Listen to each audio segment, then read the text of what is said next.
जयमल जी का रिप्लाई है, वाकई बड़ा शानदार रिप्लाई है। जयमल जी कहते हैं, क्या है गढ़ मारो हूं धनी, असुर फिरे किम आन, ऊंचा ज्यों चित्र कूट रही दीदी मोही दीवान।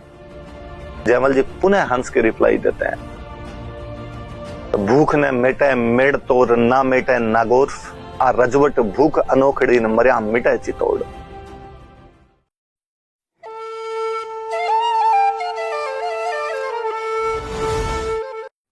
कहते हैं कि अकबर यहां पर बाहर आके बैठ जाता है। अब स्थितियां यह है कि चित्तौड़ के किले की रक्षा के लिए जयमल जो कि मेड़ता के राजा है और पत्ता चुंडावत जो कि उनके बहनोई लगते हैं और मेवाड़ के 16 प्रथम श्रेणी ठिकानों में से एक आमेट के मुख्य सामंत है, वो किले की रक्षा कर रहे हैं। अपने गिने चुने 8000 सैनिकों के साथ अकबर एक लंबी चौड़ी लाखों की संख्या के अंदर सैनिकों के साथ में, सेना के साथ में चित्तौड़ के किले के बाहर बैठा हुआ है। चित्तौड़ का किला इतना ऊंचा बना हुआ था, इतना सुरक्षित बना हुआ था कि किले को भेदना संभव नहीं था। अतः किले के गेट खुलवाने के लिए कुछ साम दाम दंड भेद की नीतियां ही अपनानी पड़ेगी आपको। और अकबर को जब ये समाचार मिले कि चित्तौड़ के किले में उदय सिंह तो है ही नहीं, चित्तौड़ के किले की रक्षा इस समय जयमल कर रहा है जो कि मेड़ता का राजा है। अकबर 1562 ईस्वी में मेड़ता पर कब्जा कर चुका था और जयमल को मेड़ता पर अकबर के कब्जे के बाद ही उदय सिंह के पास यहां पर आना पड़ गया था।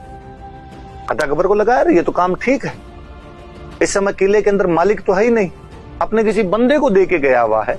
घर का मालिक खुद नहीं हो तो दूसरे आदमी से तो घर लेना थोड़ा सा सरल हो ही जाता है। भाई आपके पड़ोसी आपको चाबी दे के जाए और अचानक गुंडे अटैक कर दे उनके घर पर, आप एक बार तो कोशिश करेंगे कि बचाया जाए उस घर को, पर अगले जान पर ही आ जाए कि हम मारेंगे तो बंदा चाबियां दे ही दिया, साधारण आदमी क्या करे। और फिर उस घर से अपना लगा उतना हो भी नहीं पता, अपने के लिए तो फिर भी आदमी लड़ ले, दूसरे के लिए लड़ना बिरली बात होती। तो कहते हैं कि अकबर ने जयमल के पास संदेश भेजा कि जयमल यार मुझे तो पता ही नहीं था तुम यहां चित्तौड़ के किले में हो, और तुम यार क्यों चित्तौड़ वालों के लिए लड़ने मरने का तुले हुए हो। तुम मेरे से मेड़ता वापस ले लो जो 1562 में मैं तुमसे ले चुका था, और इसके बदले में मुझे चित्तौड़ का किला दे दो। तुम्हारा चित्तौड़ के किले के अंदर क्या है, तुम इसीलिए तो यहां पर बैठे हो क्योंकि तुम्हारे पास मेड़ता नहीं, अपने राज्य में जाके राज करो, ये मुझे दे दिया जाए। जयमल जी का रिप्लाई है, वाकई बड़ा शानदार रिप्लाई है। जयमल जी कहते हैं, क्या है गढ़ मारो हूं धनी, असुर फिरे किम आन, ऊंचा ज्यों चित्र कूट रही दीदी मोही दीवान। ये गढ़ मेरा है, मैं यहाँ का मालिक हूं। दीवान जी मतलब मेवाड़ के राजा जो कि एकलिंग जी के दीवान है, वो इसकी चाबियां मुझे देकर गए हैं, इसलिए जब तक मैं जिंदा हूं किले में दुश्मन नहीं घुस सकता।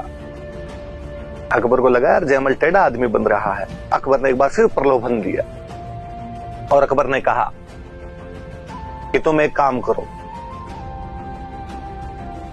तुम मेड़ता के साथ साथ नागौर भी ले लो, मैं तुम्हें मेड़ता भी दे दूंगा और मैं तुम्हें नागौर भी दे दूंगा। एक के साथ एक फ्री वाला ऑफर है यार, तुम इतने बड़े राजा बन जाओगे। और चित्तौड़ मुझे दे दो यार, तुम्हारा थोड़ी है ये किला, तुम्हें संभला के गए, कह देना नहीं संभाल पाए, इतनी तो बात है, पर मैं रक्षा करूंगा उसके बाद तुम्हारी। जयमल जी पुनः हंस के रिप्लाई देते हैं, तो भूख ने मेटे मेड़ तोड़, ना मेटे नागौर, आ रजवट भूख अनोखड़ी न मर्या मिटे चितौड़। कि तुम्हारे मेड़ते और नागौर से भूख नहीं मिटने वाली है, ये वीरता की भूख है, मरने पे मिटेगी। जब अकबर के तमाम तीर चुक चुके थे, उसे लगा कि अब किसी भी प्रकार से मैं किले पर कब्जा नहीं कर सकता, उसने कहते हैं निरंतर नीचे से आक्रमण करने शुरू किए। अकबर की तोपें चित्तौड़ के किले की दीवारें दिन में तोड़ दिया करती थी। जयमल जैसे बुद्धिमान सेनापति रात को उन दीवारों की दरारों को पुनः भरवा दिया करते थे। ऐसे ही कहते हैं कि एक दिन जयमल जी जब चित्तौड़ किले की दीवार पर खड़े होकर उसका पुनर्निर्माण करवा रहे थे या दरारों को भरवा रहे थे, तब अकबर नीचे से अपनी संग्राम नाम की बंदूक से एक निशाना साधता है और जयमल जी उसके अंदर घायल हो जाते हैं, उनके पैर में गोली लग जाती है। लंबा गहरा चला, लगभग 8 महीने अकबर यहां पर बाहर बैठा रहा। किले का अन्न और जल समाप्त हो गया। ऐसी स्थिति के अंदर और साके के अतिरिक्त किया भी क्या जा सकता था।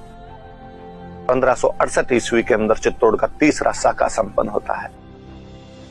जिसके जौहर को लीड पत्ता की पत्नी या जयमल की बहन फूल कंवर करती है और जिसका केसरिया जयमल और पत्ता के द्वारा किया गया था।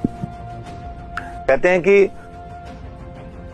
पत्ता, जब यहां पर यह कहा गया कि भाई हम चित्तौड़ के किले में अब साका करेंगे, महिलाएं जब जौहर की तैयारी कर रही थी तो उस जौहर की अग्नि में पत्ता की माता, पत्ता की पत्नी, उसके छोटे छोटे बच्चे थे, वो अपने उन बच्चों को लेकर आग के अंदर बैठी थी।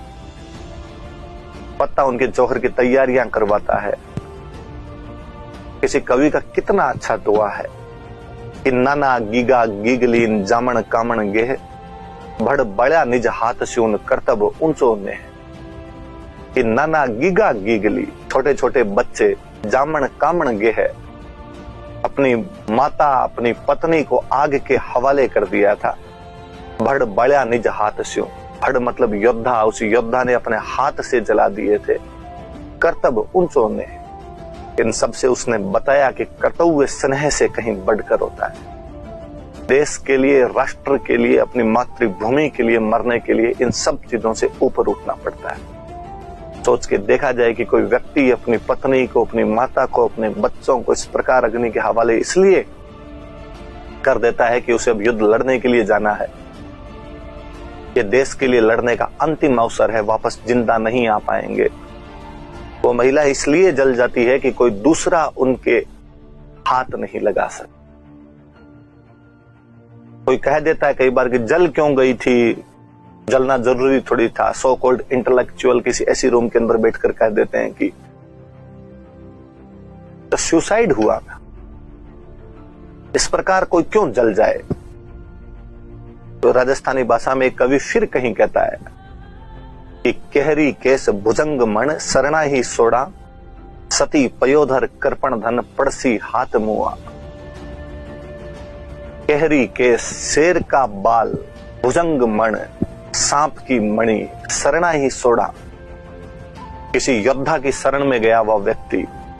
सती पयोधर, किसी पतिव्रता नारी का आंचल, कृपण धन, किसी कंजूस का धन, ये तभी हाथ आ सकते हैं जब वो मर जाएं। कोई महिला अपने जिंदा रहते हुए किसी परपुरुष का हाथ तो अपने पर कैसे लगने देती। ये वो भी जानते थे ये बात, तो यदि वो सब लोग बाहर निकलेंगे, लड़ेंगे तो स्वाभाविक रूप से सब लड़ते हुए मरेंगे। और जो दुश्मन था सामने, वो दुश्मन नहीं थे, एक अजब से किस्म के आक्रांता थे जिनको महिलाओं और बच्चों को लूटने में एक अजीब से उन्माद भर के मजा आया करता था। लड़ाइयां थोड़ी अलग सी प्रकार की थी। उस समय ऐसे तरीके अख्तियार किए जाने ज्यादा आवश्यक हो गए थे। कहते हैं कि जब बाहर लड़ने के लिए जाने लगे, जयमल जी के पैर में गोली लगी हुई थी। जयमल जी ने कहा कि यार मैं कैसे लड़ूंगा बाहर जाके, इतना दुर्भाग्य है कि सब साथी बाहर जाके लड़ेंगे,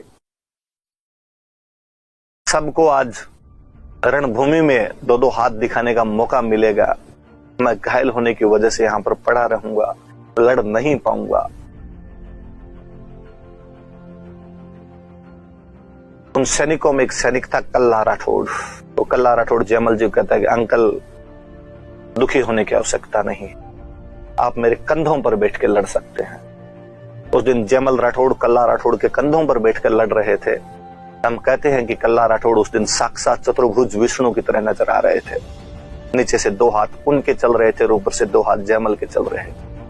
हम कल्ला राठौड़ को चार हाथ के देवता के रूप में जानते। गजब की वीरता दिखाई थी उस दिन उन मेवाड़ के वीरों ने।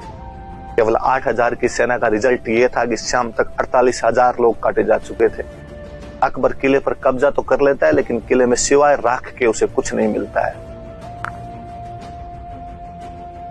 अपनी इस भयंकर बर्बादी को देखकर भारत के उस महान राजा ने चित्तौड़ के किले के अंदर बैठे निर्दोष किसानों मजदूरों को, जिनका युद्धों से कोई लेना देना नहीं था, 30,000 लोगों को गाजर मूली की तरह कटवा के यहाँ पे मीनारें चुनवा दी। एक बार पुनः वो यहाँ पर कोई गाजी की उपाधियां धारण कर रहे थे। मजहब की लड़ाई संपन्न हो चुकी थी। इतिहास पता नहीं कितना न्याय करेगा नहीं करेगा, पर जयमल पत्ता जनश्रुतियों में लोगों की जिह्वा पर हमेशा जिंदा रहेंगे। किसी दूसरे के किले के लिए इस प्रकार लड़ मरने की, इस प्रकार वीर गति को प्राप्त हो जाने की गाथाएं भी आप राजस्थान के अतिरिक्त कहीं नहीं सुन पाएंगे। लिखिए,